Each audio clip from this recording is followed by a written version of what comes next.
Okay, statistics मध्ये आपण काय स्टार्ट केलं होतं, कुठून स्टार्ट केलं होतं, स्टॅटिस्टिक्स का शिकतो आपण, याचं उत्तर कोण सांगेल?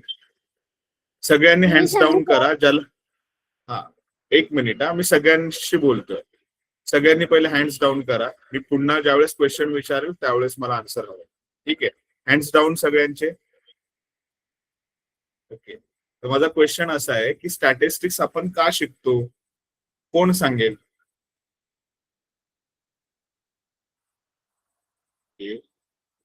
ऋतुपर्णा, का शिकतो आपण स्टॅटिस्टिक्स? सर, एखादी माहिती असेल त्या माहितीला आपल्याला सोप्या पद्धतीने समजून घ्यायचं असेल तर आपण स्टॅटिस्टिक्स वापरतो. ओके, उदाहरणार्थ कसं कसं समजावशील तू? उत्तर एकदम बरोबर आहे, अगदी बरोबर, पण समजून सांगायचं असेल म्हणजे नक्की कसं? सर, सपोज माझा जर माझा रिझल्ट बघायचा असेल, जर माझ्याकडे मला 7 विषय आहे व सगळ्यांमध्ये वेगवेगळे मार्क आहे, तर मला ते सोप्या पद्धतीने समजून घेण्यासाठी स्टॅटिस्टिक्सचा वापर करावा लागेल. Okay, very good. अनुष्का, तू काय सांगशील? तुझ्या पद्धतीत तुला जर स्टॅटिस्टिक्सचा वापर करायचा तर कोणत्या कारणांसाठी करू शकतेस? अनुष्का गोरे.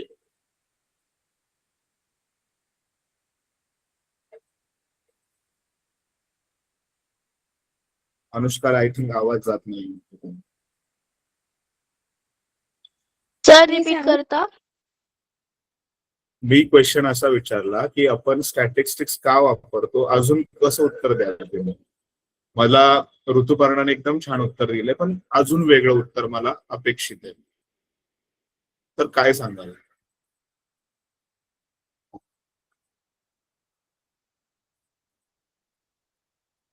माझी स्क्रीन सगळ्यांना दिसत असेल, थोडा वेळ लागेल, 2 मिनिटं.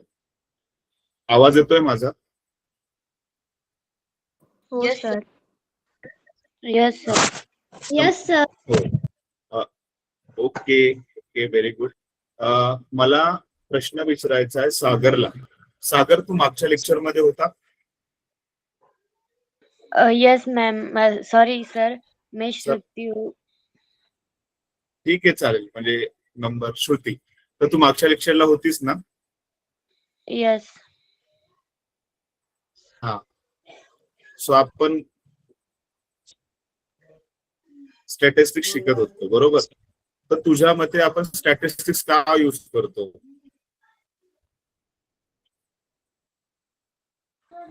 आपण स्टॅटिस्टिक एखाद्या माहितीच्या हे करू शकतो, म्हणून माहितीवरून सपोज की माझ्या घराशेजारी 60 झाडे, म्हणजे वेगवेगळे प्रकारचे झाडे, पण त्याला पण हे वेगवेगळे नाव देऊन असं यूज करू शकतो का? ठीक आहे. ओके, प्रीती, तू काय सांगशील? सर, मी उदाहरण देऊ का वापरतो हे सांगू? हा, उदाहरण दे. माझ्याकडे जरी का वेगळ्या वेगळ्या प्रकारचे पेन आहे, ते मी त्याच्यासाठी वापरेन. ठीक आहे, मी सांगतो. तर मी मागच्या वेळेस पण सांगितलं होतं, तुम्ही मला पेन आणि याचं उदाहरण सांगताय. सोपं उदाहरण असं आहे की जर एखादी मी प्रश्न विचारला होता अनुष्काला आणि त्या अनुष्काचं उत्तर नव्हतं आलं. हा अनुष्का, तू सांगणारच का उत्तर? सर, आपण डाटा गोळा करण्यासाठी म्हणजे स्टॅटिस्टिकचा वापर करतो. कशासाठी? सर, मी सांगू? हा, सांग. सर, स्टॅटिस्टिक म्हणजे डाटा गोळा करून त्याचे विश्लेषण करणे, म्हणजे त्यातून निष्कर्ष काढणे. आणि स्टॅटिस्टिक अनेक ठिकाणी उपयोगी पडतो, जसं की माहिती समजण्यासाठी, म्हणजे आणि निर्णय घेण्यासाठी, 2 गोष्टींमध्ये तुलना करण्यासाठी. बघा, मी मागच्या वेळेस तुम्हाला खूप छान उत्तर मिळतात मला, पण मी मागच्या वेळेस तुम्हाला अशी पण एक उदाहरण दिलं होतं की आजचं जे जग आहे, म्हणजे जे जे जग जग म्हटलं की त्यात आपल्याला सगळ्या दिवसाचा डेटा आला, कामाचा डेटा आला. म्हणजे बरेचसे जे कॉमर्स सेक्शन मधले विद्यार्थी येतात, इव्हन बँकिंग सेक्टरमध्ये आपण जेव्हा काम करतो तर त्याच्यामध्ये स्टॅटिस्टिक्सचा वापर बऱ्याचदा केला जातो. म्हणजे अशी कॉम्प्लिकेटेड माहिती, जर समजा तुम्हाला एखाद्याने कोणी माहिती सांगितली, ती माहिती तुम्ही वहीवर लिहित घेत बसला तर त्याची 10-15 पानं होतात. आणि त्यातले महत्वाचे मुद्दे जर आपल्याला सोप्या पद्धतीने मांडायचे असतील, म्हणजे कोणतीही माहिती जर सोप्या पद्धतीने आणि सोयीस्करपणे अगदी थोड्या वेळात आपल्याला जर सांगायची असेल तर आपण स्टॅटिस्टिक्सचा वापर करतो. स्टॅटिस्टिक्सला आपण मराठीमध्ये बोलतो सांख्यिकी. ठीक आहे. सो त्याच्यामध्ये आपण सुरुवातीला उजळणी केली होती. त्या उजळणीमध्ये पहिला पॉइंट पाहिला होता आपण. एक मिनिट.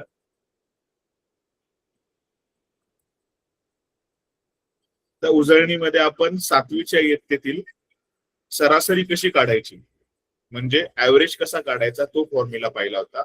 मध्य पाहिला होता. अॅरिथमेटिक मीन्सचे आपण सम्स पाहिले होते. आज आपण विभाजित स्तंभालेख आणि शतमान स्तंभालेख याचा अभ्यास करणार आहोत, तो समजून घेणार आहोत आणि तिसऱ्या लेक्चरमध्ये त्याच्यावर आधारित असलेली क्वेश्चन्स आपण कम्प्लीट करणार आहोत. ठीक आहे. सो स्टॅटिस्टिक्सचा मध्य म्हणजे अॅरिथमेटिक मीन, जो पहिला फॉर्म्युला होता जो की आपण 7वी मध्ये शिकलो. आवाज येतोय का? माझ्या इकडे थोडासा केव्हासे नेटवर्क नसल्यामुळे मी घराच्या बाहेर बसलो. जर थोडासा प्रॉब्लेम होत असेल तर सॉरी, अगोदरच सांगतोय. खूप गाड्यांचा वगैरे आवाज येत असेल तर सॉरी. Yes, sir, आवाज येतोय. हा, तर पहिली गोष्ट जी आपण उजळणी पाहिली होती त्याच्यामध्ये ऍव्हरेजचा एक फॉर्म्युला पाहिला होता. ऍव्हरेज कसा काढायचा तर त्याची थोडक्यात माहिती बघूया आपण. की ऍव्हरेज काढताना काय करतो, आपल्याकडे एक उदाहरण दिलं होतं निनादचं. निनाद काही पुस्तकांची पानं दररोज वाचतो. एका पुस्तकाची कधी 60 पानं वाचतोय, कधी 50.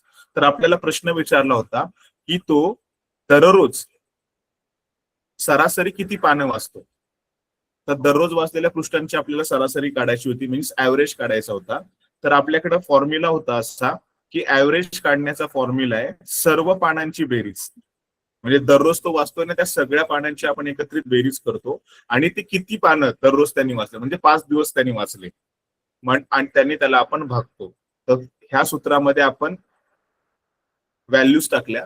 पहिल्या दिवशी त्यांनी 60 पानं वाचले, दुसऱ्या दिवशी 50, तिसऱ्या दिवशी 54, 46 अशी पानं त्यांनी वाचले. त्या सगळ्यांची ऍडिशन आणि डिवाइड बाय आपण किती वेळ गेले की दररोज पानं जी वाचलेत ते किती ऑब्झर्वेशन होते, 5 ऑब्झर्वेशन होते. त्या 5 ऑब्झर्वेशनने आपण त्याला भागलं तर आपल्याकडे उत्तर आलं 260 डिवाइड बाय 5 आणि आपलं फायनल उत्तर आलं 52. म्हणजे अंदाजे की तो दररोज 52 म्हणजे परफेक्ट 52 पानं सरासरी म्हणजे ऍव्हरेज तो ऍव्हरेज मध्ये रीड करत होता. ऍव्हरेज म्हणजे सरासरी दररोज पानांची वाचलेत, कधी 60 वाचलेत, कधी 50, कधी 46. पण ऍव्हरेज म्हणजे काय की एका दिवसाला सरासरी तिने किती वाचले असतील.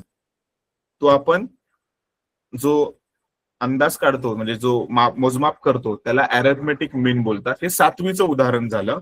आणि ह्याच उदाहरणाला पकडून आपण नवीन पार्ट जो शिकलो ऍव्हरेज काढायचा जो डेटा, त्याला आपण स्टॅटिस्टिक्स बोलतो. त्याच्यामध्ये आपण फ्रिक्वेन्सी आणि ऑब्झर्वेशन ह्यांचा गुणाकार करून बेरीज केली. आता फक्त बेरीज भागिले 5 केलं. जेवढी बेरजा होत्या 5 बेरजा होत्या त्या 5 बेरजाने भागलंय. मग त्याचा आणि ह्याची सांगड आपण ह्या पुढच्या भागात पाहिली, म्हणजे अॅरिथमेटिक मीन मध्ये पाहिली. तुमच्या समोर स्क्रीन आहे. स्क्रीनवर ही पण माहिती सांगितलं की आपण पाहिले की त्यांनी दररोज कधी 60, कधी 50, कधी 54, कधी 46, कधी 50 अशी पुस्तकाची पानं वाचली. परंतु सरासरी म्हणजे अंदाजे बोलतात ना की ऍव्हरेज कितीचा आला. म्हणजे एक्झाम्पल सांगतोय मी तुम्हाला की मला गणित विषय खूप आवडतो, तर मला 90 मार्क आहेत गणितामध्ये आणि माझा इतिहास विषय फार कमी आहे, म्हणजे मला कच्चा आहे मी इतिहासामध्ये. तर मला इतिहास या विषयामध्ये फक्त 40 मार्क मिळाले 100 पैकी. आणि गणित या विषयामध्ये 100 पैकी मला किती मिळाले 90. तर मला ह्या दोन्ही विषयांचा ऍव्हरेज काढायचा आहे. तर 90 आणि 40 यांची बेरीज करून किती विषय सोडवले होते फक्त मी 2. डिवाइड बाय 2 केलं, 90 आणि 40 होतात, म्हणजे 90 अँड 40, 90 प्लस 40 ऍडिशन केली तर आन्सर किती होतं कोण सांगेल मला? 90 प्लस 40 जर केले आपल्याला ऍडिशन किती येईल? हा प्रीती? सर 130. ओके 130. 130 ला जर 2 ने डिवाइड केलं तर काय झालं? 130 उत्तर. Okay okay very good. तर 130 ला जर आपण 2 ने डिवाइड केलं तर आन्सर किती येईल? 65. म्हणजे दोन विषयांची सरासरी, म्हणजे मला सरासरी किती मार्क मिळालेत? तर 65 मिळाले. याचा अर्थ असा होत नाही की मी गणितामध्ये 65 मार्क्स पाडलेत आणि हिस्ट्रीमध्ये 65 मार्क्स पाडले. हा ऍव्हरेज आहे, दोन विषयांचा मिळून ऍव्हरेज. मग ह्याचाच अभ्यास करून अॅरिथमेटिक मीनचा आपण अभ्यास केला होता की अॅरिथमेटिक मीन्स म्हणजे काय? सांख्यिक सामग्री. सांख्यिक म्हणजे संख्या, सांख्यिक म्हणजे संख्या आणि अंक यांचं, सामग्री म्हणजे माहिती. म्हणजे माहिती या शब्दाचा समानार्थी शब्द होतो सामग्री. ठीक आहे. तर सांख्यिक माहितीचा किंवा सामग्रीचा मध्य काढण्यासाठी सामग्रीतील सगळ्या संख्यांची बेरीज करतात आणि जेवढ्या सगळ्या संख्यांचा, आता इथं 5 वेळा संख्या आल्या होत्या, 60, 50, 54, 46 आणि 50. ह्या 5 प्रकारच्या संख्या होत्या, म्हणून डिवाइड बाय 5 केलं आणि त्या बेरजेला सामग्रीतील संख्यांच्या संख्येने भागतात. या सामग्रीतील संख्या एकूण किती होत्या? 5 होत्या, म्हणून त्याला 5 ने भागलं. माझ्याकडे विषय किती होते? 2 होते, म्हणून त्याला 2 ने भागलं. ठीक आहे. विषयाचे मार्क किती होते? एका ठिकाणी 90, एका ठिकाणी 30. आणि त्याच्यावरनं जो ऍव्हरेज काढला जातो त्याला आपण काय बोलतो? अॅरिथमेटिक मीन. ऍव्हरेजलाच मराठीमध्ये अॅरिथमेटिक मीन बोलतात आणि सरासरीला इंग्लिशमध्ये अॅरिथमेटिक मीन बोलतात ऍव्हरेजला, आणि सरासरीला मराठी भाषेत आपण मध्य असं म्हणतो. कारण की आपल्याकडे दोन्ही प्रकारची मुलं आहेत, सेमी इंग्लिश, इंग्लिश आणि मराठी मीडियम. तर आपण ह्या तिघांचा विचार करून पीपीटी बनवलेली. नेक्स्ट, आता मध्य काढण्याच्या नवीन पद्धतीचा आपण अभ्यास करूया. म्हणजे काय? तर आपण एक प्रॅक्टिस सेट मध्ये उदाहरण पाहिलं होतं. इथे आपल्याला 8वीतील 30 विद्यार्थी दिले होते. बघा इथे पण आपण तेच केले, पण वेगळ्या प्रकारे केले. तिथे फक्त आपल्याला माहिती दिली होती, त्या माहितीला डिवाइड बाय 5 करायचो, म्हणजे जेवढी माहिती असतील त्याला त्या माहितीतल्या संख्यांनी भागायचो. पण इथे काय करतो आपण? इथं फ्रिक्वेन्सी आणि एक्स म्हणजे रोपांची संख्या आणि फ्रिक्वेन्सी ह्यांचा गुणाकार करतो आणि मग जे आलेलं गुणाकार आहे त्या गुणाकाराची काय करतो? बेरीज. आणि त्या गुणाकाराच्या बेरजेला फ्रिक्वेन्सीच्या एकूण बेरजेने काय करतो? भागतो. आता फ्रिक्वेन्सीची एकूण बेरीज किती येईल ते आपण शोधलं होतं. विद्यार्थ्यांची संख्या म्हणजे वारंवारता दाखवतात, त्याला फ्रिक्वेन्सी असं बोललं जातं. तर बघा 1 गुणिले 4 केलं, उत्तर आलं 4. 2 गुणिले 6 केलं, मी हे रिवाइज करतोय कारण की ऑलरेडी आपण हे शिकलेलो आहे. 3 गुणिले 12 केलं, उत्तर आलं 36 मीन्स 36. 4 इंटू 8 केलं, आन्सर आलं 32. आता इथे आपण काय करतो? FI इंटू XI ची बेरीज करतो. ती बेरीज कोणत्या चिन्हाने दाखवली जाते? तर समेशनच्या चिन्हाने दाखवली जाते. आणि समेशन म्हणजेच सगळ्या पदांची बेरीज असते. आणि इथे जो एन जो दाखवलेला आहे, एन म्हणजे फ्रिक्वेन्सीची बेरीज असते. कधी पण तुम्हाला एन इज इक्वल टू विचारलं ना, तर तुम्हाला माहिती पाहिजे की विद्यार्थ्यांची संख्या म्हणजे वारंवारताची बेरीज ही एन ने दाखवली जाते. ती उत्तर किती आलं होतं? एन ची ऍडिशन आली होती 30 आणि आली होती 84. इथे पण आपण ऍव्हरेजच काढतोय, म्हणजेच मीन काढतोय, पण तो वेगळ्या पद्धतीने काढतोय. त्याचं सूत्र आपल्याकडे असं आहे, मीन इज इक्वल टू मीन्स सरासरी बरोबर, मीन्स मध्य बरोबर. मीनला मराठीमध्ये मध्य बोलतो. मध्य म्हणजे X dash is equal to summation of FI XI. FI XI ची व्हॅल्यू होती 84 मीन्स 84 डिवाइड बाय 30. ह्याला आपण डिवाइड करताना 2नी पहिलं डिवाइड केलं होतं आणि शेवटला 15 आणि आपल्याकडे उत्तर आलं होतं 42. बरोबर ना? मग 15 ने डिवाइड बरोबर. मग त्याला आपण पुन्हा डिवाइड केलं आणि शेवटच्या उत्तरापर्यंत पोहोचलं तर 2.8 हे आन्सर आलं होतं. हा भागाकार पण मी तुम्हाला करून दाखवला होता आणि अप्रॉक्सिमेटली नंबर घेतलं 3. म्हणजे एका शाळेत 8वीच्या वर्गामध्ये 30 विद्यार्थी होते, तर प्रत्येकी सरासरी मीन्स ऍव्हरेज एका विद्यार्थ्याने किती झाडं लावली? तर एका विद्यार्थ्यांनी 2.8 म्हणजेच काय अप्रॉक्सिमेटली 3, अंदाजे 3 रोप प्रत्येक विद्यार्थ्यांनी लावली. समजलंय ना? असं कधी होतं का मी 2.5च रोप लावलं? असं होत नाही ना. आपण पूर्ण अंक घेतो, त्यामुळे आपण जवळचं उत्तर शोधलं 3. समजलंय का? Yes sir. हो. ओके. तर आता आपण पुढे जाऊया. हे सगळे सम्स पाहिले होते आणि मला वाटतं तुम्हाला क्वेश्चन नंबर 2 आणि क्वेश्चन नंबर 3 आणि 4 तुम्हाला मी सोडवायला सांगितला होता आणि त्याची थोडीशी माहिती तुम्हाला मी दिली होती की काय केलंय, कसं करायचंय गणित. बरोबर. तर मी आता हे सम तुम्हाला सोडवायला दिलं होतं, तर तुम्हाला सगळ्यांना जमलंय का ते? Yes sir. का तुम्ही सोडवलंच नाही असा? काय सोडवलं झालं? सोडवलं ना? आता सर, कोणतरी काहीतरी माझ्याकडून बोललं की उत्तर आलं. चुकलं का? काय चुकलं बेटा तुझं?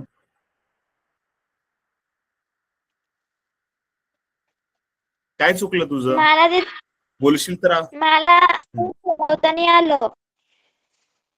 बर ठीक आहे. आपण आता सोडवूयात का? तू सोडवशील? तू सांगशील तर मी सोडून घेतो तुझ्याकडूनच. चालेल सर. ठीक आहे. आता नंबर ऑफ एक्सआय. नंबर ऑफ एक्सआय म्हणजे काय? नंबर ऑफ मेंबर्स आहे, म्हणजे कुटुंबातील सदस्यांची संख्या. आपल्याला प्रश्नामध्ये काय दिलं? प्रश्न तुला जर समजला असेल तर उत्तर समजायला पाहिजेत. मराठीमध्ये पण प्रश्न मी दिलेला आहे की भिलार येथील 40 कुटुंबातील सदस्यांची संख्या पुढील प्रमाणे आहे. म्हणजे भिलार गावात 40 कुटुंब राहतात आणि त्या कुटुंबामध्ये तुझं कुटुंबामध्ये किती लोक राहतात त्याला बोलतो आपण सदस्य. बरोबर. आता माझ्या कुटुंबात 6 जण राहतात, तर मी माझ्या कुटुंबातील सदस्यांची किती संख्या आहे? 6. मग मी काय करेल, आपल्याला जे कुटुंबातील सदस्यांची संख्या दिली आहे ना, ती 1 पासून जास्तीत जास्त मोठा क्रमांक कोणता आहे? 7.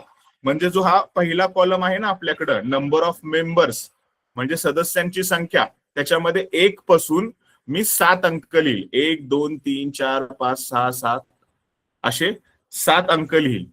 इथपर्यंत तर कळेल तुला? येस सर, कळालं. आवाज येतोय का माझा? हा. Yes. आणि फ्रिक्वेन्सी म्हणजे काय? फ्रिक्वेन्सी म्हणजे काय? वारंवारता. म्हणजे आता समजा तुझ्या फॅमिलीमध्ये 4 लोक राहतात, माझ्या पण फॅमिलीमध्ये 4 लोक राहतात, बरोबर. मग आपल्याकडे दोघांच्या फॅमिलीमध्ये 4 लोक राहतात, तर मग मी फ्रिक्वेन्सी किती लिहिल? 2. म्हणजे ज्याची फॅमिली एकाच व्यक्तीची आहे अशा किती फॅमिली आहेत त्या ठिकाणी आपण लिहू. मग आता 1 किती वेळा आलाय? 1 2 वेळा आलाय. मग 1 जिथं लिहिलंय ना तू या ठिकाणी मी दाखवतो स्क्रीनवर, तुला इथे लिहून दाखवतो. समजा मी इथे अंक लिहिल, इथे 1, पुढे 2 3, ठीक आहे. आता 1 हा अंक किती वेळा आलाय? 1 इथे एकदा आलाय, 2 वेळा आला. मग फ्रिक्वेन्सी किती येईल 1 ची? 2. आणि मग आता इथं गुणाकार कुणाचा करायचा आहे? 1 गुणिले 2. उत्तर किती येईल? 2. समजलं का? आता 2 जणांची फॅमिली असलेल्या किती कुटुंब आहेत? म्हणजे असे ज्याच्या फॅमिलीमध्ये 2 मेंबर्स आहेत असे मोजले पाहिजेत ना. मग आता 2 वर काट मारूया आपण. 1 पुढे 2 3 4 5 6 आणि 7. अजून कुठला 2 राहिलाय का? परत 8. अजून कुठं राहिलाय का बघा? 2. No sir. बरोबर ना? हो सर. मग इथं किती? मग मला किती लिहायला लागेल? 8. मग 2 into 8 किती येईल बेटा? 16. समजलं? समजलं. हा.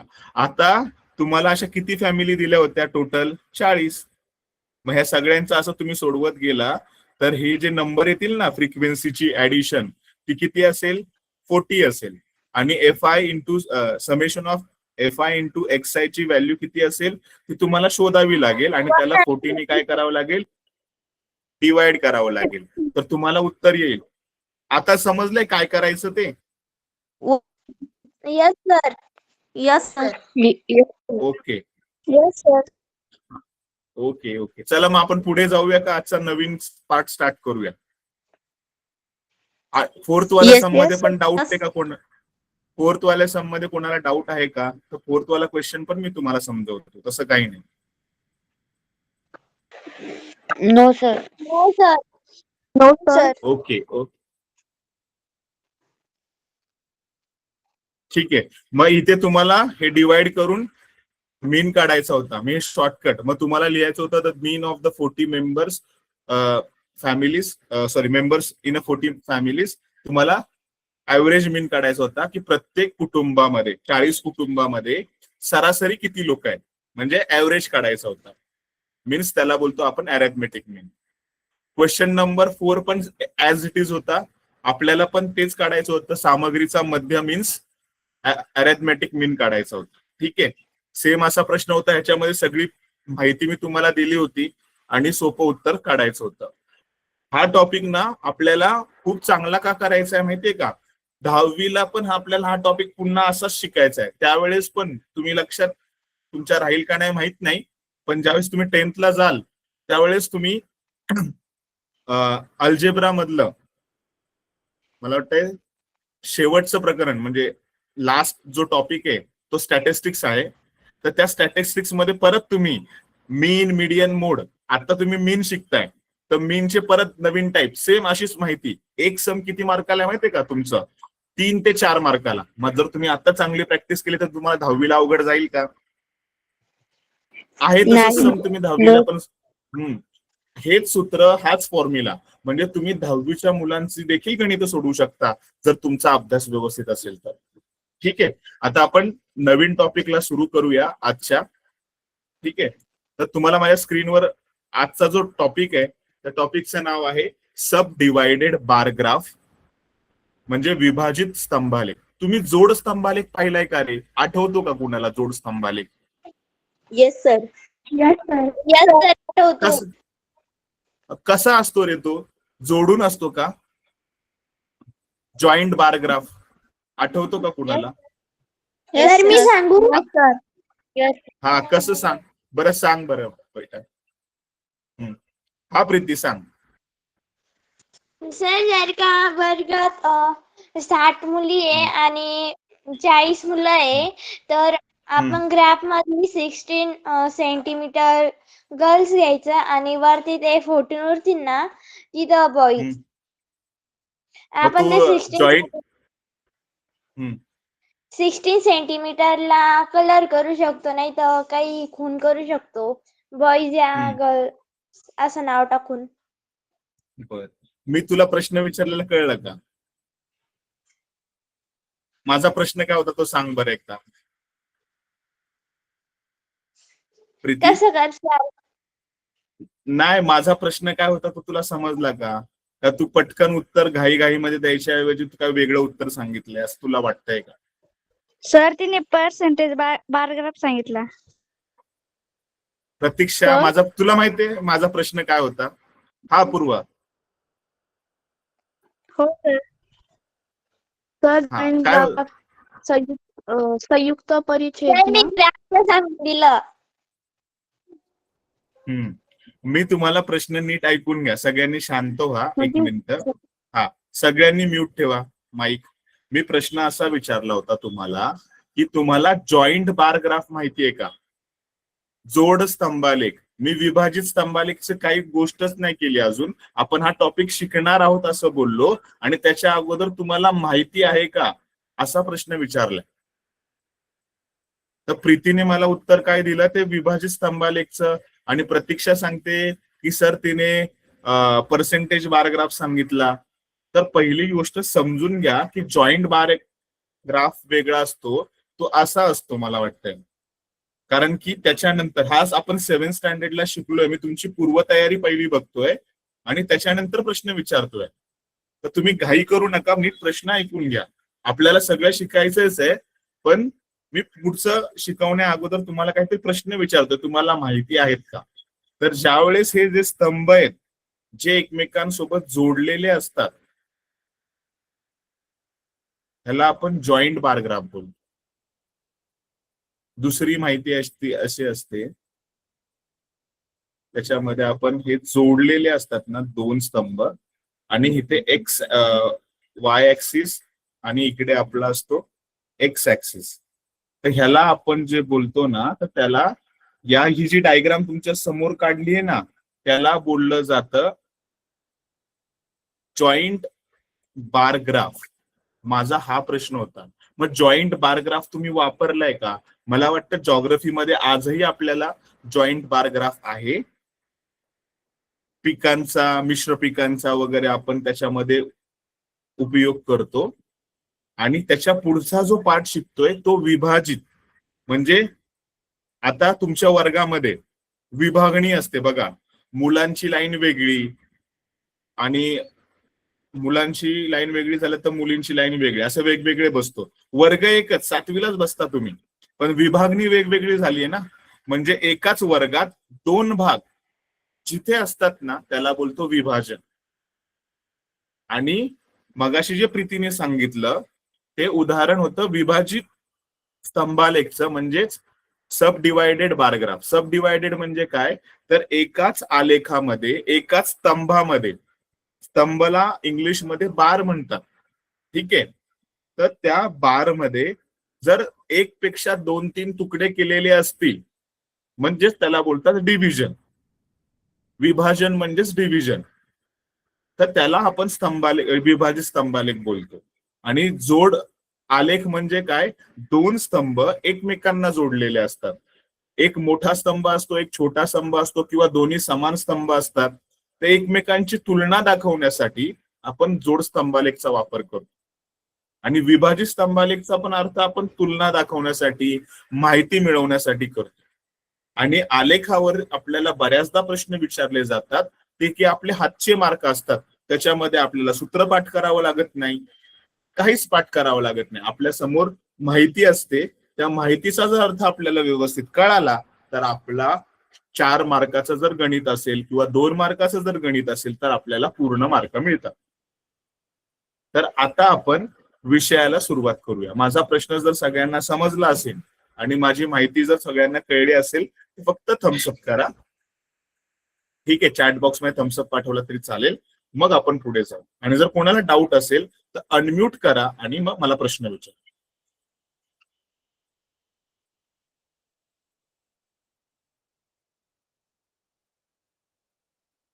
ठीक आहे, ओके, थँक्यू. आपण पुढे जाऊ.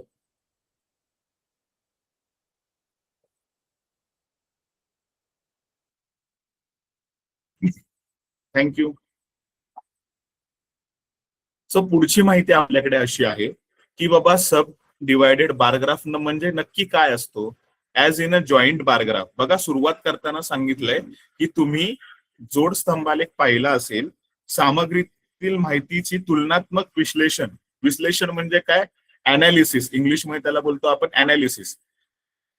तुलना करण्याचे, दोन गोष्टींची तुलना करण्यासाठी आपण जोड स्तंभालेखाने आणि विभाजित स्तंभालेखनाने सुद्धा माहिती सांगता येते. म्हणजे दोन सामग्रींना जर आपण तुलना करून एकमेकांसमोर जर प्रेझेंट करत असो तर दोन पद्धतीने दाखवलं जातं. एक तर जॉईंट बारग्राफने आणि दुसरं आहे सब डिवायडेड बारग्राफने. हे सगळ्यांना माहिती पाहिजे. सब डिवायडेड बारग्राफ आणि जॉईंट बारग्राफ हे आपल्याला कंपॅरिझन करण्यासाठी विचारले जातात. जर तुम्ही शिष्यवृत्तीची परीक्षा देत असाल तर त्याच्यामध्ये विचारलं जाईल पुढील पैकी कोणते आलेख, कोणत्या आलेखाचा प्रकार हा तुलनात्मक माहिती दर्शवण्यासाठी केला जातो. तर उत्तर तुमचं इथं तयार आहे की बाबा तुलनात्मक माहिती दाखवण्यासाठी आपण विभाजित स्तंभालेखाचा वापर करतो आणि दुसरा कोणता, जोड स्तंभालेख. हे तुमचं उत्तर इथंच पण मिळालं. म्हणजे जो तुम्ही 8वीचा अभ्यास करताय त्याच्यामध्ये देखील तुम्हाला शिष्यवृत्तीच्या परीक्षेची माहिती मिळतेच की. विचारलं जाऊ शकतं की बाबा स्तंभालेख आणि स्तंभालेखाचे दोन प्रकार आहेत. कोणते? जोड स्तंभालेख आणि विभाजित स्तंभालेख. याच्यामध्ये आपल्याला तुलना करून माहितीचं विश्लेषण दिलं जातं. ठीक आहे, जॉईंट बार ग्राफ आणि सब डिवायडेड बार ग्राफ. मग हा जर आपल्याला बार ग्राफ काढायचा असेल, कोणता? विभाजित स्तंभालेख. बघा तुम्ही 7वी मध्ये जो शिकला तो जॉईंट बार ग्राफ आणि 8वी मध्ये जो शिकताय तो विभाजित स्तंभालेख. तर ही माहिती जर आपल्याला शोधायची असेल, म्हणजे हा जर काढायचा असेल, कंपॅरिझन बघा इथे पण कंपॅरिझनच केलंय. तुमच्या समोर प्रश्न आहे, we will see steps for drawing sub divided bar graph. आपण पाहू शकतो की सब डिवायडेड बार ग्राफ जर आपल्याला काढायचा असेल तर काय करावं लागतं. तर सुरुवातीला आपल्याला पहिली माहिती पाहिजे. आपल्याला टाउन म्हणजे गावांची नावं दिलेली आहेत, इथलापूर, धनोडी आणि कर्माबाद. पण आपल्याला कंपॅरिझन कुणाचं करायचंय? मेल लेबर म्हणजे पुरुष मजूर जे आहेत आणि फिमेल लेबर म्हणजे स्त्री मजूर, यांचं कंपॅरिझनला मराठीमध्ये बोललं जातं तुलना. ह्या दोघांची तुलना करण्यासाठी आपल्याला विभाजित स्तंभालेख काढायचा आहे. मग आपल्याकडं इथलापूरमध्ये 180 पुरुष आहेत, 180 मेल लेबर्स आहेत, पण इथलापूर टाउन मध्ये 120 फिमेल्स पण आहेत, ज्या की मजूर म्हणून काम करतात. पुरुष पण मजूर म्हणून काम करतात आणि स्त्रिया पण मजूर म्हणून, लेबर म्हणजे मजूर म्हणून काम करतात. म्हणजे इथलापूर गावामध्ये एकूण किती मजूर काम करतात? तर बाबा 300 मजूर काम करतात. मग ही जर माहिती मी लिहिण्यापेक्षा एका चित्राने दाखवायची म्हटली तर मी कोणता आलेख वापरेल? तर बाबा विभाजित स्तंभालेख वापरेल. तसंच धनोडी म्हणून गाव आहे, कर्माबाद म्हणून पण गाव आहे. मग मला बार किती उंचीचा काढला पाहिजे, केवढा उंचीचा दाखवला पाहिजे, त्यासाठी आपल्याला आलेख शिकवला जातो. ठीक आहे, तर आलेख कसा काढला जातो याच्या पायऱ्या जाणून घेण्यासाठी मी तुमच्या समोर एक उदाहरण ठेवलं. इथलापूर गावामधले किती लेबर आहेत? 300. मग धानोडी गावामध्ये एकूण किती मजूर असू शकतात? कोण सांगेल बरं मला? धानोडी गावामध्ये 120. 120. ओके, कसं काढलं तुम्ही उत्तर? 80 आणि 40 ला काय केलं? ऍड केलं. 80 आणि 40. हा, 80 आणि 40 ला जर बेरीज केली तर उत्तर किती आलं आपलं? 120. 120. हो, तुमचं उत्तर बरोबर आहे. पण आपण काहीतरी रूल बनवलेत ना, तुम्ही सगळेजण उत्तर द्यायला लागला ना की मग मला कन्फ्युज होतं की मी कोणाला ओरडू, मग तुम्हाला वाईट वाटणार. त्यापेक्षा सगळ्यांनी हँड रेज करत चाल. ठीक आहे, आता चुकी झाली, इट्स ओके, पण पुढे लक्षात ठेवा. ठीक आहे, आता पुढचा प्रश्न हँड्स डाऊन केले तर चालतील. मी ज्यावेळेस क्वेश्चन विचारेल त्याच वेळेस तुम्ही हँड्स अप करत चला, मग मी तुमच्यापर्यंत पोहोचेल.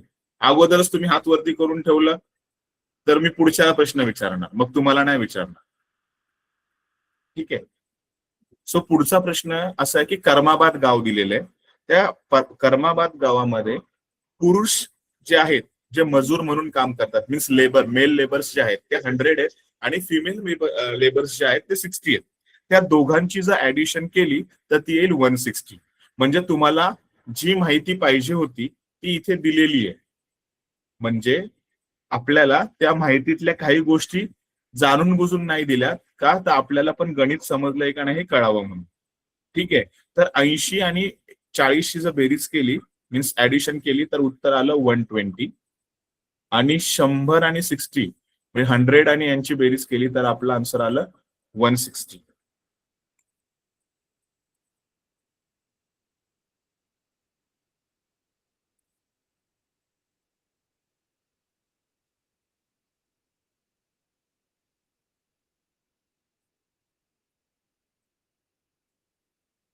ठीक आहे, सो इथपर्यंत समजलेलं आहे सगळ्यांना. तर याच्या पुढे आपल्याला विचारलंय, जर तुम्हाला माहिती कुणी जर दिली तर याच्यापासून विभाजित स्तंभालेख कसा काढायचा. तर सगळेजण आहेत ना स्तंभालेख काढतात, बरेच जण स्तंभालेख काढतात, अगदी बरोबर काढतात, पण त्याच्यामध्ये एक गोष्ट चुकीची करतात. ती मी सांगतोय, त्याच्या पायऱ्या लक्षात ठेवा. जर तुम्ही आलेख काढला आणि एक गोष्ट जर नाही काढली तर त्या आलेखाचे मार्क गृहीत नाही धरले जात. का? तर तो आलेखच वाचता येणार नाही. मग ती कोणती गोष्ट आहे ती आज आपण आजच्या लेक्चरमध्ये जाणून घेऊया. मला माहिती आहे सगळेजण व्यवस्थित काढणार, सगळं काही व्यवस्थित काढणार, पण एक चूक ते सगळेजण करतात. तर त्या चुकीबद्दल मी सांगतोय, तीची चूक आहे ती आपण करायची नाहीये परीक्षेमध्ये. ठीक आहे, तर जाणून घेऊया आपण, पुढच्या पायरीवर जाऊया की ज्या वेळेस आपण स्तंभालेख काढला जातो, आपल्या माहिती दिलेली असते सगळ्यांना स्तंभ तुम्हाला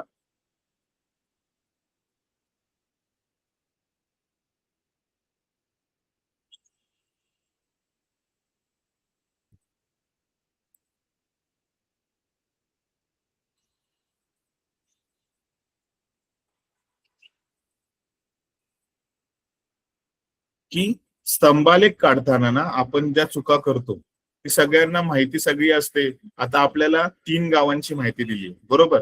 त्यातलं पहिलं गाव आहे इथलापूर, दुसरं गावाचं नाव आहे धनोडी आणि तिसऱ्या गावाचं नाव आहे करमाबाद. म्हणजे गावांची नावं माहिती आहेत आणि प्रत्येक गावामध्ये किती मजूर आहेत जे काम करतात ती गोष्ट पण तुम्हाला माहिती. ह्या 2 माहितींमुळे आपल्याला एक्स अक्षावर काय घ्यायचंय, वाय अक्षावर काय घ्यायचंय हे पहिलं ठरवावं लागतं. मग आता लोकांची संख्या ज्यावेळेस दाखवायला लागते, ठीक आहे, ती नेहमी आपण वाय अक्षावर दाखवतो आणि गावांची नावं एक्स अक्षावर दाखवतो. मग त्याच्या पहिल्या पायऱ्या आपण जाणून घेऊया की पहिली पायरी काय की ग्राफ काढताना आपण काय चुका नाही केल्या पाहिजेत. तर first, draw the x axis and Y axis on a graph paper. सुरुवातीला आलेख कागदावर एक्स अक्ष आणि वाय अक्ष काढा आणि मग आपण जी चूक करतो ना ती इथून चालू होते की write the names of a town on x axis keeping equal distance between the 2 consecutive bars. याचा अर्थ काय की समान अंतर ठेवून एक्स अक्षरावर गावांची नावे लिहा. समान अंतर म्हणजे काय की जर पहिला 1 सेंटीमीटर मध्ये तुम्ही एक गावाचं नाव लिहिलंय, तर नंतर जर तुम्ही अंतर सोडलंय 2 सेंटीमीटर, तर पुढच्या गावामध्ये पण अंतर कितीच पाहिजे, 2 सेंटीमीटरच पाहिजे, किंवा त्याला जोडून नकोय, म्हणून अंतर समान पाहिजे. जर जोडले 2 स्तंभ एकमेकांना जर जोडले तर तो जोड आलेख होईल किंवा जॉईंट बार ग्राफ होईल. तर ही चूक करू नका. हे बरेच जण फक्त पाहतात आणि लिहून काढतात. आणि सर्वात महत्वाचं की ज्यावेळेस आपण आलेख काढतो त्यावेळेस स्केल म्हणजे प्रमाण लिहायला विसरू नका. Show the number of labours on Y axis with the scale 1 centimetre is equal to 40 labour. याचा अर्थ असा की ज्यावेळेस तुम्ही आलेख कागदावर एक्स अक्ष आणि वाय अक्ष दाखवता, गावांची नावे लिहिता, मग वाय अक्षावर तुम्ही काय दाखवणार आहेत की किती मजूर काम करत होते. आता ह्यांनी सांगितलंय की तुम्ही जे स्केल घेतलंय म्हणजे प्रमाण घेतलंय ते 1 सेंटीमीटर बरोबर 40 लेबर. म्हणजे आलेख कागदावर जे छोटासा चौकोन असतो ना त्याच्यामध्ये 10 उभ्या रेषा असतात आणि 10 आडव्या रेषा असतात. तर त्या एका चौकोनामध्ये किती रेषा असतात, 10 उभ्या आणि 10 आडव्या रेषा. मी चौकोन दाखवतो तुम्हाला आणि त्या 10 रेषांसाठी किंमत पण ठरवली जाते, हे तुम्हाला समजलं पाहिजे. म्हणजे हा जो आपण आलेख कागदावरचा जो 1 सेंटीमीटरचा बॉक्स आहे, 1 सेंटीमीटरचा बोललोय आम्ही, तर ह्या 1 सेंटीमीटरच्या बॉक्समध्ये 10 उभ्या रेषा असतात. किती उभ्या रेषा असतात, 10. अशा मी इथं 3च दाखवतोय. अशा किती जवळजवळ टोटल 10 असतात आणि 10 आडव्या रेषा असतात. एका रेषेची किंमत 1 मिलीमीटर एवढी असते आणि असे 1 मिलीमीटरच्या 10 रेषा आल्या तर 1 सेंटीमीटर बनतो. उभ्या पण 1 सेंटीमीटर आणि आडवा पण 1 सेंटीमीटर. म्हणून इथं सांगताना तुम्हाला सांगितलंय की मजुरांची संख्या 1 सेंटीमीटर बरोबर 40 मजूर घ्या. मग जर ह्याची 5वी रेष असेल तर 1 सेंटीमीटरचा निम्मा भाग म्हणजे 5व्या रेषेला अर्धा भाग होतो. मग अर्ध्या सेंटीमीटर मध्ये किती येतील म्हणजे 0.5 सेंटीमीटरला 20 मजूर होतील. हे प्रमाण लिहायला विसरू नका. आणि प्रत्येक लेबरची व्हॅल्यू म्हणजे आता पहिलं गाव होतं आपलं इथलापूर, बरोबर ना. इथलापूर गावामध्ये एकूण मजूर किती आहेत, 300. पुढच्या गावामध्ये किती आहेत, 130 आणि त्याच्या पुढच्या गावामध्ये किती आहेत, तर 120 आणि लास्टचं जे गाव होतं कर्माबाद त्याच्यामध्ये 160. तर हे आपल्याला व्यवस्थित दाखवता आले पाहिजेत. मग त्याच्यामध्ये आपण 2 तुकडे करणार आहोत. स्त्रीची संख्या किती आहे आणि पुरुषांची संख्या किती आहे ते आपल्याला एका ग्राफ मध्ये खुणेने दाखवायचंय. खूण म्हणजे काय, मार्क करायचंय. तर ह्याची डायग्राम आपण व्यवस्थित समजली आणि मग आपण पुन्हा हा जर कॉन्सेप्ट पाहिला तर आपले चुका होणार नाही. ठीक आहे. तर पुढचे जे पॉइंट आहे ते आपण ग्राफ पाहतानाच पाहूया. मी इंग्लिश आणि मराठी दोघांचा ग्राफ दाखवलेला आहे. बघा, एक्स अक्षावर आणि वाय अक्षावर माप कसं घेतलेलं आहे. एका अक्षाची किंमत किती होती, 40. बघा, एक छोटी लाईन मध्ये आहे का, इथे दिसते का, माझा मार्कर दिसतोय तुम्हाला? ही कितीची झाली, 5ची रेष. म्हणजे 1 2 3 4 असं जर रेषा मोजल्या तर ही मधली रेष कितीची झाली, 5ची. आणि पुढची 10वी रेष कितीची झाली, 40ची. अशा प्रकारे आपण संख्या दाखवलेल्या आहेत. तर हे तुम्हाला काढता आलं पाहिजे. आणि प्रमाण जेव्हा लिहितो त्यावेळेसच तुम्हाला कळलंय की स्केल जो कोणी स्केल लिहायला शिकला तर मग तुम्हाला कळून येईल. समजलंय का? ह्याच्यामध्ये एक चूक आहे का, काहीतरी चूक आहे का असं वाटतंय का तुम्हाला?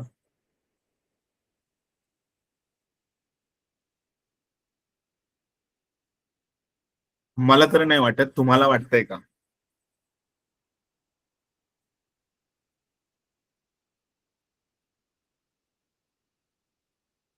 No sir.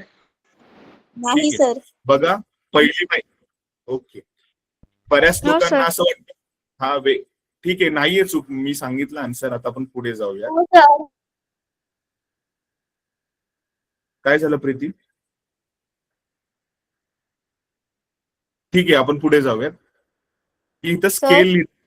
हा हा Purva. Sir I have a doubt. जे हा. वाय एक्सिस आणि एक्स एक्सिस राहतं, ज्या लाईन असतात त्याला वाय आणि एक्स देणं गरजेचं आहे का? असं म्हणजे फर्स्ट लेटर.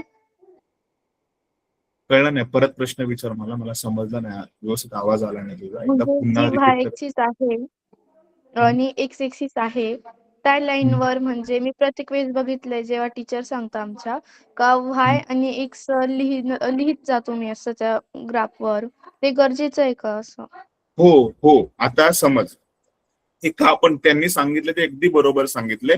ह्या चुका होतात आपल्याकडून. हा प्रीती, तुझा काय प्रश्न आहे का? प्रीती, तुझा काय प्रश्न आहे का? अपूर्वाचा प्रश्न मला कळालाय. प्रीतीने हँड रेज केलाय. हा, विचार. पहिला तुझा प्रश्न विचार. हो सर.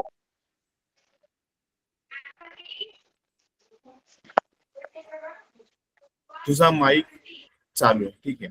हा, अपूर्वाच्या प्रश्नाकडे येतो. अपूर्वानी छान प्रश्न विचारलाय की त्यांचे शिक्षक सांगतात का? आता समजा तुम्हाला तुमच्या शाळेमध्ये कशामुळे ओळखतात? तुमच्या नावानेच ओळखतात ना अपूर्वा? तुला तुझ्या नावानेच ओळखतात. प्रत्येकाची नावं वेगळी आहे. प्रत्येकाचं नाव सेम असेल तर आडनाव वेगळं आहे, वडिलांचं नाव वेगळं आहे. आणि सगळंच सेम असेल तर सगळ्यांचा फोटोग्राफ पण वेगवेगळा आहे, वेगवेगळे दिसतात. तसं वाय ऍक्सिस हा व्हर्टिकल लाईन साठी असतो, एक्स ऍक्सिस हॉरिझॉन्टल लाईन साठी असतो. बऱ्याचदा ग्राफ 2 प्रकारे काढला जातो. काही लोक आडवा ग्राफ काढतात. मग त्यांनी सांगितलं पाहिजे की जी उभी लाईन आहे ती वाय ऍक्सिसची आहे आणि आडवी लाईन जी आहे ती एक्स ऍक्सिसची आहे. हे झाल्यानंतर की त्या ग्राफ मधला एक्स ऍक्सिस कोणता, वाय ऍक्सिस कोणता हे तर कळून येतं. त्याच्यासोबत तुम्ही वाय ऍक्सिसच्या किमती, म्हणजे आता 1 सेंटीमीटर बरोबर 40 घेतले आपण, काही लोक 20 घेतात. 1 सेंटीमीटर म्हणजे आलेखामध्ये जास्त मोठी जागा असेल, खूप मोठा आलेख पेपर असेल तर ते 1 सेंटीमीटरची किंमत 20 घेऊ शकतात. काही लोकांचा आलेख पेपर कमी छोटासा असेल तर ती 1 सेंटीमीटरची किंमत 50 घेऊ शकतात, 60 घेऊ शकतात. मग हे प्रमाण देखील तुम्हाला समजलं पाहिजे. यासाठी शिक्षक तुम्हाला सांगत असतात की वाय ऍक्सिसवर तुम्ही किंमत काय लिहिली आहे ते मेन्शन करा. म्हणजे तुमचं मोजमाप तुम्हाला कळतंय का? तुम्हाला खुणा कुठपर्यंत दाखवायच्यात, कुठपर्यंत पुरुषांची संख्या आहे, कुठपर्यंत महिलांची संख्या आहे. आता पहिलं गावाचं नाव काय होतं? इटलापूर. इटलापूर मध्ये एकूण व्यक्ती किती होते? 300 होते. बरोबर. आता जर तुम्हाला 1 सेंटीमीटरची किंमतच कळली नसती, आता 1 सेंटीमीटर म्हणजे हा चौकोन बघा, मी दाखवतोय, हा 1 सेंटीमीटरचा चौकोन आहे. कळला का? हा ह्याची किंमत किती आहे? 40. आणि ह्याच्यामध्ये आडवी रेष मारली तर इथपर्यंतचं माप किती होईल? ह्या टोकाचं माप किती होईल? 40. मी नीट नीट नीट बघा. नाही मी रेष सर, कुठे- 20. हा, मग 20, sir. हे व्हेरी गुड. मग हे समजणं गरजेचं आहे की जर हा एक चौकोन मध्ये 10 रेषा येतात आणि ह्या एका चौकोनाची किंमत किती घेतली आपण? 1 सेंटीमीटर ना. 1 सेंटीमीटरची किंमत किती घेतली होती आपण? 40. म्हणजे ह्या एका सेंटीमीटर मध्ये आडव्या रेषा किती आहेत? तर बाबा 10 आहेत. मग 40 भागिले जर तुम्ही 10 केलं, बघा मी सांगतोय 40 भागिले किती केलं? 10 केलं का? तर एका बॉक्समध्ये आडव्या ओळी किती असतात? 10 असतात. तर शून्याशी शून्य गेला तर एका रेषेची किंमत किती आली?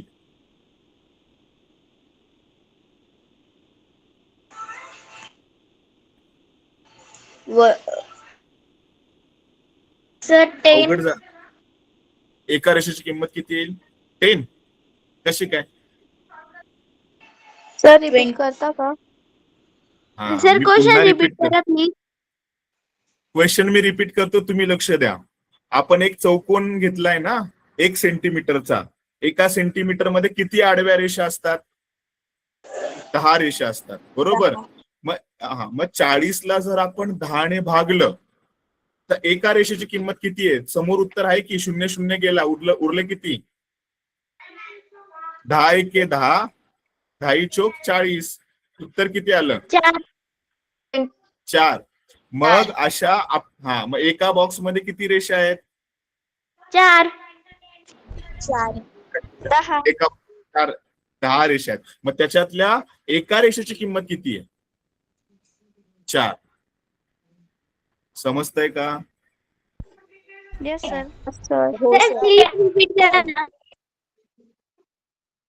मी पुन्हा तेच सांगतोय, तुझं लक्ष नाहीये का? तुझ्याकडे डिस्टर्बन्स आहे, मला काय कळत नाही. आपण जो चौकोन घेतलाय, ठीक आहे, 1 सेंटीमीटरचा. 1 सेंटीमीटर मध्ये 10 आडव्या रेषा असतात. बरोबर. मग एका चौकोनाची किंमत म्हणजे ज्यात 10 आडव्या रेषा येतात त्याची किंमत किती आहे? 40. बरोबर. मग मी तुम्हाला प्रश्न विचारला की मग त्याच्यातील एका रेषेची किंमत जर शोधायची असेल तर त्या 40ला आपण कितीने भागतो? चौकोनात असलेल्या रेषांनी भागतो. मग या चौकोनात किती रेषा होत्या? 10 रेषा होत्या. मग 40 भागिले जर 10 केलं तर उत्तर किती आलं? 4. याचा अर्थ असा होतो की एका रेषेची किंमत 4 आहे. अशा जर 10 रेषा मोजल्या तर 1 सेंटीमीटर पूर्ण होतो. आणि 1 सेंटीमीटरची किंमत किती आहे? ते 40. 4. समजतंय का? 40. 1 सेंटीमीटर 40 आणि 1 लाईनची किंमत 4. त्या 10 रेषांमधली 1 लाईन आहे ना, त्याची किंमत 4. समजलं? Yes sir. यस हा. सर. मग आता तुम्हाला 1 मिनिट. आणि मी तुम्हाला आता असा प्रश्न विचारला होता की हा जो एक चौकोन आहे, बरोबर, मग ह्याच्यातली ही आडवी रेष मी दाखवतोय बघा एरोनी, ही समजा 5वी आहे. किती आहे? 5वी रेष आहे. मग 5 ला तुम्ही कितीने गुणलं तर उत्तर तिथं 20 येईल. 4 नी ना, कारण की आपण रेषा किती मोजल्या होत्या एका चौकोनामध्ये? 10. एका रेषेची किंमत 4. तर आपल्याकडे रेषा किती आहेत? 5. तर 5 गुणिले 4 केलं तर उत्तर किती आलं पाहिजे इथे? 20. 20. 20. समजतंय? 20. मग हे तुम्हाला स्वतः तयार करता आलं पाहिजे. हा समृद्धी, तुझा काय प्रश्न आहे का? नो सर, चुकून झाला होता. ओके, ठीक आहे. मग असेच आपल्याला प्रश्न पडतात आणि आपल्याला आलेख समजताना ना पहिलं 1 सेंटीमीटर कसा ठरवायचा हे ज्या विद्यार्थ्याला व्यवस्थित समजतं ना त्याचा आलेख कधीच चुकत नाही. आता मी 11वी 12वी आणि ग्रॅज्युएशनच्या मुलांना शिकवतो तर त्यांना आजही आलेख येत नाही. ते फक्त काय करतात, कोणी कसं चित्र काढलंय, कोणी आलेख कसा काढलाय तसं लिहितात. पण जर आता 8वी मध्येच तुम्हाला जर 1 सेंटीमीटर कसा ठरवायचा हे जर कळलं तर तुम्हाला पुढे ते सोपं जाईल. त्यांना 8वीची गणित येत नाही. म्हणून तुम्हाला पण जर काही छोट्यातला छोटा प्रश्न पडला ना तर लगेच विसरत जा की सर मला हे नाही समजलं, मला आत्ता शिकवा. आणि त्याची प्रॅक्टिस तुम्ही करत राहा, जेणेकरून पुढच्या वर्गात गेला तर तुम्हाला तो डाऊट राहणार नाही. समजलं? पुढे जाऊया आपण की आता प्रश्नाकडे येऊया आपण की इथलापूर गावामध्ये एकूण किती व्यक्ती होते. आता आपण माप लिहिलं, 1 सेंटीमीटरची किंमत 40, बरोबर ना. 1 सेंटीमीटर बरोबर किती होता? 40. मग 2 सेंटीमीटर मध्ये किती येणार? 80. कारण की 1 सेंटीमीटर 40, मग त्याच्यावरती किती येणार? 1 सेंटीमीटर अजून मिळवला, 40 मध्ये 40 मिळवले तर किती येतात? 80. 80 मध्ये परत 40 मिळवले तर किती येतील? 120. 120 मध्ये असे परत 40 मिळवले, 160. असं आपण वाढवत गेलो. आपल्याला माहिती तर जास्तीत जास्त 300 लोकांची पाहिजेत, पण आपण 2-3 नंबर जास्त दाखवायचे वरती. समजलं? आणि मग आता आपल्या प्रश्नाकडे येऊया की त्यांनी सांगितलं होतं इथलापूर गावामध्ये एकूण मजदूर जे आहेत ते किती आहेत? 300. मग जर तुम्हाला 1-1 सेंटीमीटर मधल्या एका लाईनची किंमत माहिती असेल तर तुम्ही अगदी बरोबर मापाने मोजमाप करून परफेक्ट ग्राफ काढू शकता. मग आता 300 आहे तर आता बऱ्याच लोकांना कळत नाही 300 मोजायचं कसं. हा सागर म्हणजे श्रुती, हा काय डाऊट आहे श्रुती?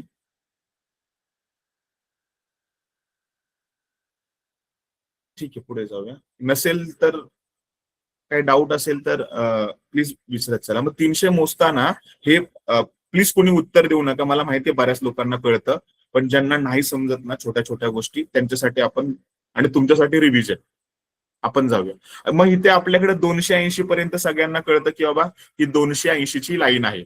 पण आपल्याला सांगितलं इथलापूर गावात मध्ये एकूण जे लोक आहेत, स्त्री आणि पुरुष, हे मिळून 300 लोक आहेत. मग 300 ची लाईन शोधायची आहे मला, तर हे 280 झाले. मग 280च्या पुढे डायरेक्ट 220 आहे. मग 220च्या आणि 280च्या मध्ये एक 5वी रेष आहे बघा. आणि एका रेषेची किंमत जर 4 आहे तर 5 रेषांची किंमत किती होते? 20. बरोबर, हे आता करून दाखवलंय तुम्हाला.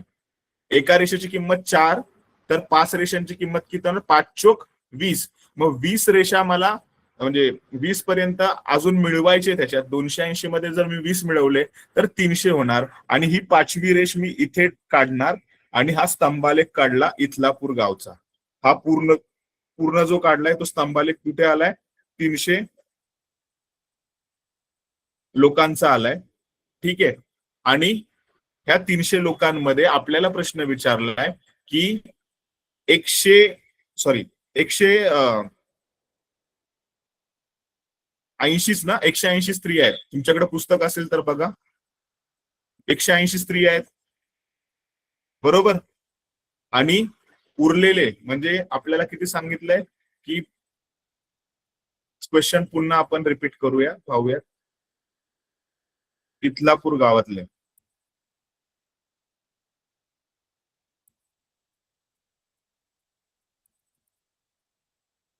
क्वेश्चन पहा. एकूण व्यक्ती किती आहेत? मेल मेंबर्स किती आहेत? 180. फिमेल मेंबर किती आहेत? 120. आणि एकूण सगळे मेंबर किती आहेत? 300. मग आता हेच तुम्हाला दाखवायचंय कशावर? आलेखावर. तर आलेख मीन्स ग्राफ तुम्हाला दाखवता आला पाहिजे. तर इथलापूर गावामध्ये आपल्याकडे जो आलेख आहे तर ह्याच्यामध्ये 180 काय होते? पुरुष होते. ते निळ्या रंगाने दाखवलेत, आपण निळ्या रंगाने दाखवलेले. मग मी इथे 180 ची रेष पहिली शोधली. मग आता 180 शोधायचा कसा? तर 160 मध्ये 20 मिळवले तर 180 होतात. मग 160च्या पुढे मी किती मोजले पाहिजेत? किती लाईन मोजल्या पाहिजेत जेणेकरून माझं उत्तर 180 आलं पाहिजे? 180 येईल, बरोबर. मग एका चौकोनातील एक रेष किती माणसं दाखवते? बाबा 4 माणसं दाखवते. मग 4 मध्ये कितीने मल्टिप्लाय केलं तर 20 येतील. तर 4 ला 5 ने मल्टिप्लाय केलं तर 20 येतील. मग 160च्या पुढे मला 5 लाईन मोजल्या पाहिजेत, म्हणजे माझं उत्तर किती येईल? 180 येईल. ठीक आहे.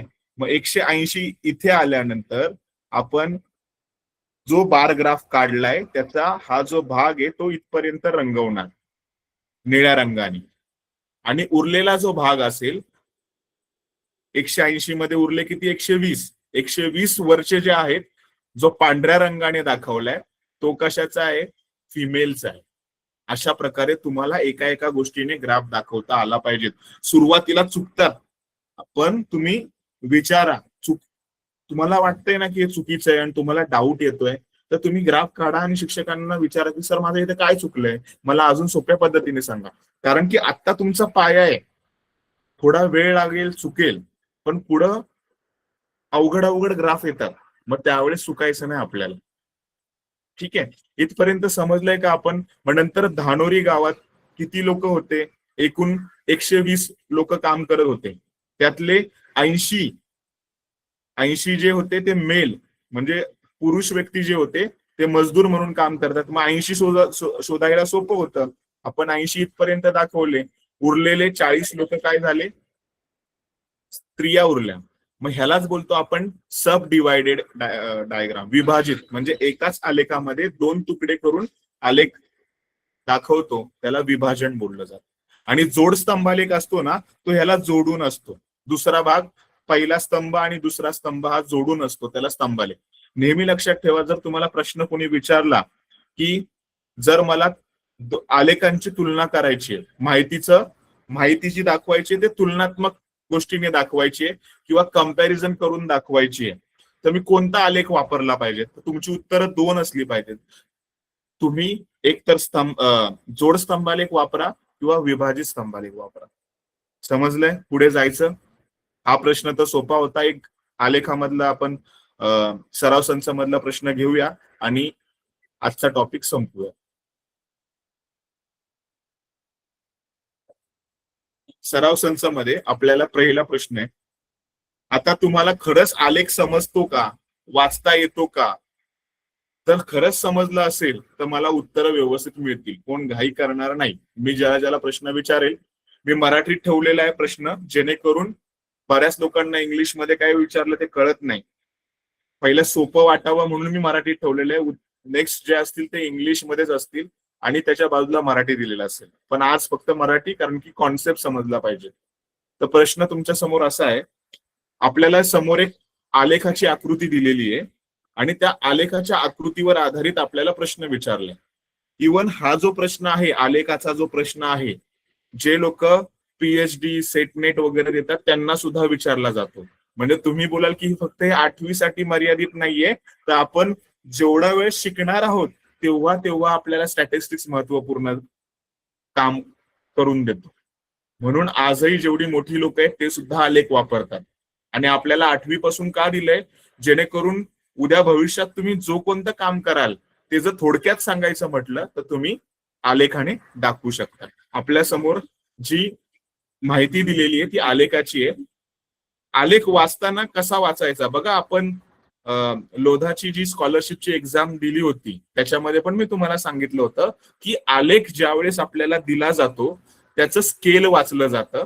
स्केलवरनं आपल्याला कळतं की आलेखामध्ये कोणती माहिती लपलेली आहे. तर आलेख ज्या या ठिकाणी जो दाखवलाय पूर्ण ऐकून घ्या पहिलं आणि मग उत्तर द्या. उगाच घाई करू नका. एखाद्याला आन्सर येत नसतं, तो लाजतो, त्याला उत्तर माझ्यापर्यंत पोहोचता येत नाही, मग त्याचे प्रश्न तसेच राहतात.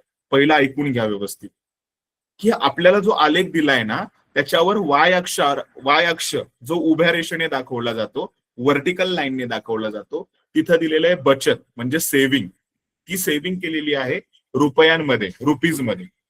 आणि एक्स अक्षावर जी आडवी ओळ आहे त्याच्यावर व्यक्तींची नावं दिलेली आहे. सविता नावाची व्यक्ती किती बचत करते आणि किती खर्च करते, म्हणजे एप्रिल महिन्यामध्ये किती बचत करते आणि मार्च महिन्यामध्ये किती बचत करते, हे आपल्याला दाखवलेलं आहे. मग आता आलेखाचं टायटल ज्यावेळेस मी वाचतो, प्रमाण, एक्स अक्ष वाय अक्ष, त्याच्यावर मला कळून येतंय की प्रमाण मीन्स स्केल, वाय अक्षावर 1 centimetre is equal to 200 rupees. म्हणजे एक्स अक्ष वाय अक्षावर मला सांगितलंय की एक चौकोन जो आहे, एक चौकोन ज्याच्यामध्ये 10 आडव्या रेषा असतात, त्या एक चौकोनाची किंमत 200 रुपये आणि अशी सेव्हिंग करणाऱ्या व्यक्तींची नावं दिले सविता, सरोज, वर्षा, मेघा आणि वैशाली. 5 महिला आहेत, त्या एप्रिल महिन्यात पण बचत करतात आणि मार्च महिन्यात मध्ये पण बचत करतात. त्यांचा हा आलेख आहे. म्हणजे जर कोणी मला विचारलं की हा आलेख काय दाखवतो, तर माझं उत्तर असेल महिलांनी एप्रिल आणि मार्च आणि एप्रिल महिन्यामध्ये केलेली बचत दाखवतो.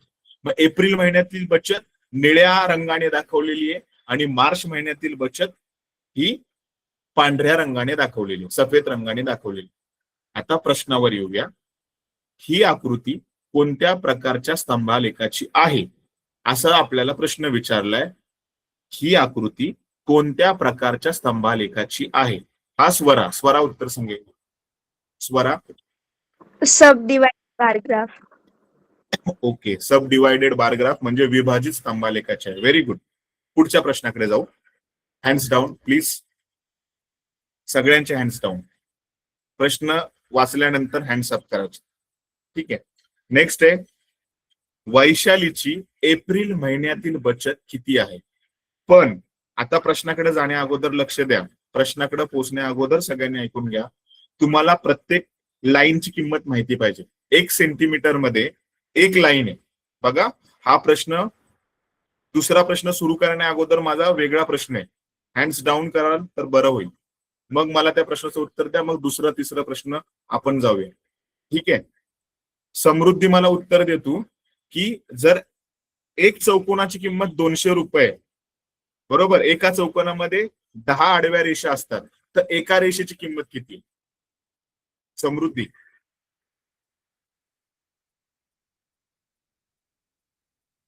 समृद्धी, आवाज येतोय?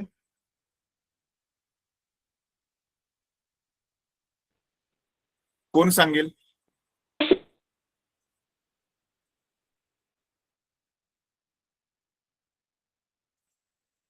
हा, पूर्वा. 20 सर. 20. कसं काढले ते पण मी दाखवतो, बाकीच्यांना नसेल समजलं तर. हा एक चौकोन आहे ना, इथे आलेखामध्ये आपल्याला सांगितलं की एक चौकोन म्हणजे 1 सेंटीमीटरचा असतो. 1 सेंटीमीटर बनण्यासाठी 10 आडव्या रेषा मोजतो आपण. मग ह्या 1 सेंटीमीटरची किंमत किती सांगितली आपल्याला? 200. आणि त्या 1 सेंटीमीटर मध्ये 10 हॉरिझॉन्टल लाईन असतात, म्हणून आपण 10 ने डिवाइड करतो. 10 ने जर डिवाइड केलं तर 0 0 कॅन्सल झाला आणि 1 ला जर 20 ला जर 1 ने भागलं तर उत्तर किती आलं? 20. याचा अर्थ की एका रेषेची किंमत किती आहे? 20. म्हणजे एक लाईन आपल्याला 20 रुपयाची बचत दाखवते आणि एक चौकोन 200 रुपयाची बचत दाखवतो. हे नीट समजून घ्या. आता माझ्या प्रश्नावर मी येतोय पुन्हा, की वैशालीची एप्रिल महिन्यातील बचत किती आहे? याचं उत्तर मला ऋतुपर्णा सांगेल.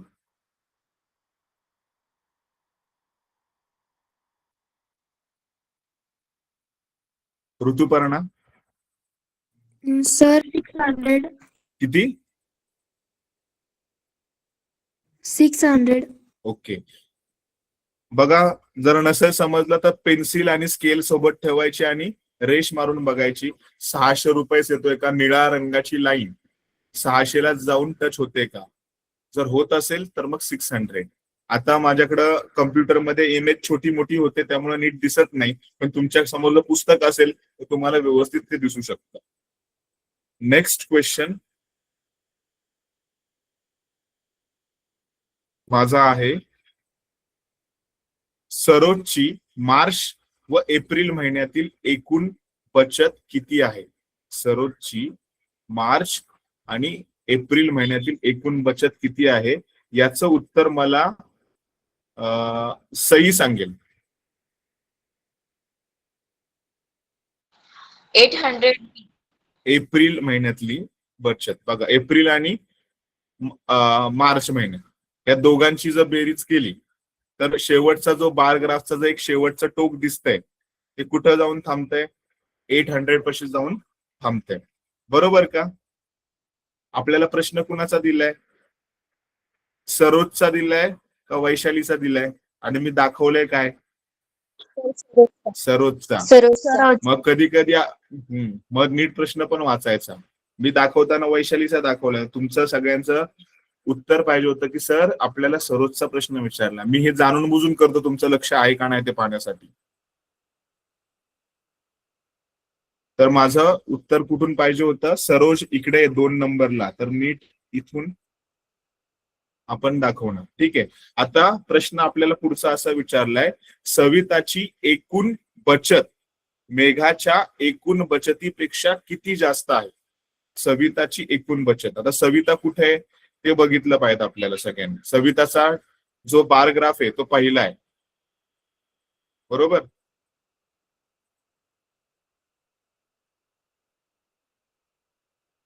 सविताची एकूण बचत आणि मेघाच्या एकूण बचतीपेक्षा किती जास्त आहे. मग आता सरिताची एकूण बचत किती आणि मेघाची एकूण बचत किती हे शोधता आलं पाहिजे. मला हे उत्तर सर 1 मिनिट हँड्स डाऊन पाहिजेत. मी ज्याला विचारलं तोच सांगेल. सगळ्यांचे हँड्स डाऊन. सर हा स्वर. सांगू? हा स्वर. सर मेघाची बचत. 1 मिनिट पहिलं मला सांग, मेघाची बचत किती आहे? 500. कशी काय? सर कारण की एका 10 लाईन्सची जी हे आहे त्याची किंमत ते 200 आहे आणि त्याचं जर आपण हाफ केलं तर ते 100 येतं. बरोबर. मग मग त्याची- जी रेषा आहे,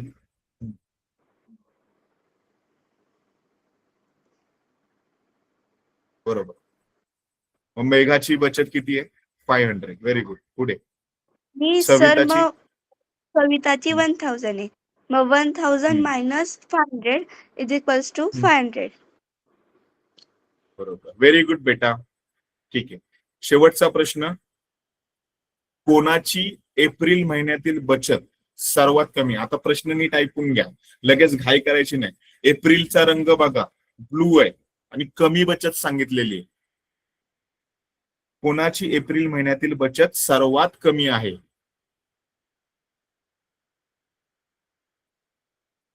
एक मिनिट. हा, कोण बोलणार नाही? मी सांगू. मी ज्याला विचारेल तोच सांगू. मला याचं उत्तर ना प्रीती सांगेल.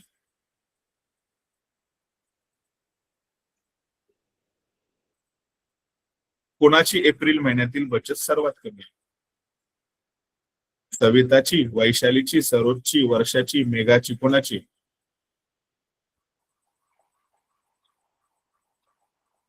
वर्षा. कशी बेटा? नाही सर, मेघा. मग तू तर अगोदर वर्षा बोलली. बरं, आता मी प्रश्न विचारतो. आता वेगळा प्रश्न. बरोबर उत्तर आहे मेघा. बघा ना, सर्वात कमी कुणाचं आहे? मेघाचीच बचत आहे ना. आपण मेघाची रेष काढून घेतली तर किती आहे? 200.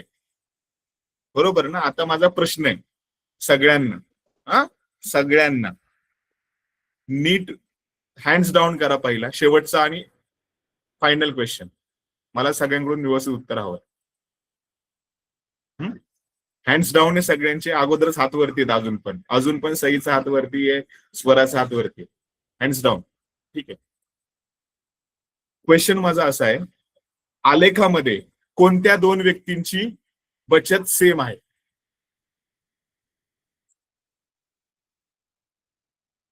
हा प्रीती, कोणाची?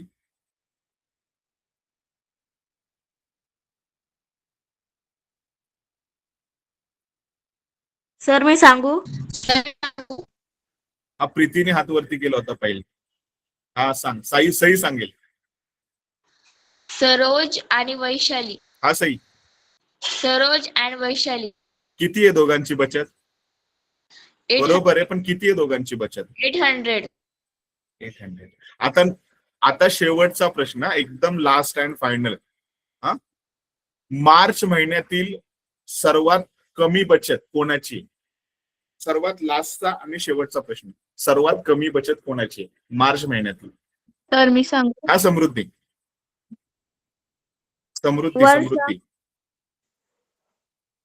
किती आहे? सर वर्षा. हा सर वर्षा आणि वैशाली. हा वर्षा उत्तर. वर्षा आणि वर्षा आणि वैशालीची दोघांची सारखी. किती? 200. हा म्हणजे तुम्हाला खरंच व्हेरी गुड म्हणजे सगळ्यांना आलेख येत आहे. Very good. आजचा होमवर्क आहे 11.2 मधले जे बाकीचे सम्स आहेत ते तुम्ही सोडवा आणि नाही सुटले तर आपण उद्या नेक्स्ट लेक्चर मध्ये कम्प्लीट करू. ठीक आहे, थांबूयात आपण आता इथे. सराव संच प्रॅक्टिस सेट 11.2 हा कम्प्लीट करायचा. Okay sir. Okay sir. Bye, good night. Bye sir. Bye sir, good night. Bye sir. Good night. Bye.